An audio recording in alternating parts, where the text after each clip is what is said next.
होइन भाइ, यो बुकी फुल नानीले कानमा सिरिदिया भए कस्तो राम्रो देख्थ्यो होला। यो अन्तिम रिल हो, आउन पनि सक्छ नआउन पनि सक्छ है। ल रेडी है नानी बाबु? हौ लेकालीको आलु त कति लाउँदो रहेछ त। हाम्रो आलुमा त जति गरे पनि यत्रो फल्दैन त। कस्तो चाहिँ आँखा रहेछ हौ, आलु मात्रै ठुलो देख्ने। पिरो टिमुर र डल्ले खुर्सानीको त पुरै छैन त। हौ खोर्सानी भन्दा पिरो, टिमुर भन्दा टिमुर्केको त हाम्रो सोल्टिनीहरू नै हुनुहुँदो रहेछ। कागले कागै देख्छ, बकुलाले बकुला।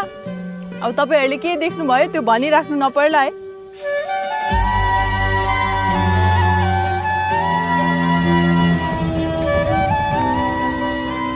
ल हेर मेरो पुत्ने छोरा, निदबा भन्दा नि लाठे भइसकेछ यो त।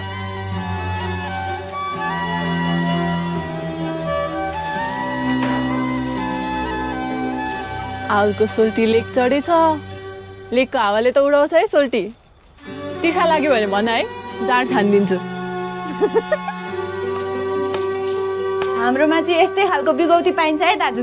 हाम्रो काफ्लेहरूको पनि बिगौतीको छुट्टै कथा छ नि। यही बिगौतीको न्युमा बासी काफ्ले र साजी काफ्ले भएको। तिमी चाहिँ कुन काफ्ले?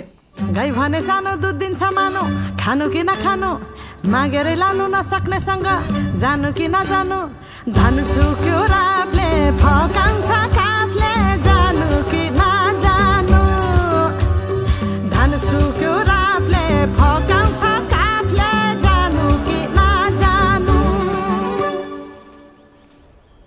तिमीलाई एउटा उनको स्वेटर बुनेर लगाइदिन्छु भनेको, बुनेरै सकिन हौ।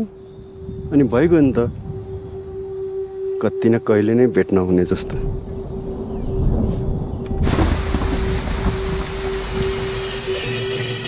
हाम्रो फुलमा एकजनाले गर्दा सबैलाई बिरलो लाग्छ। तँ पनि त्यो गुरुङसिंहसँग हिँड्छस् नि, कुरा के हो? फुलको मान मर्यादा इज्जत के पनि छैन होइन? गार्डन गाडेको सपनामा देखाएको छु क्या मैले।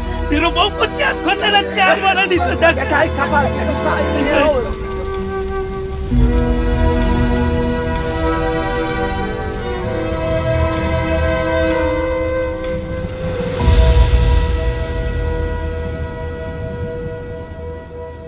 सेवारो आतङ्कवाद आतङ्कमासे हजुरहरूको बगैँचामा फुलिरहेको फुल अन्जानी अन्जानीमै हाम्रो बगैँचातिर सरेछ।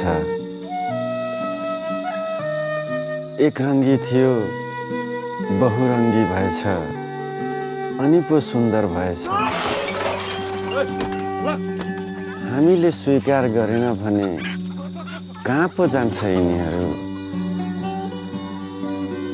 हामी त यही खबर लिएर पो आयौँ।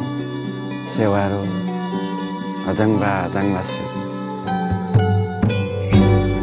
तिमी जस्तै न्यानो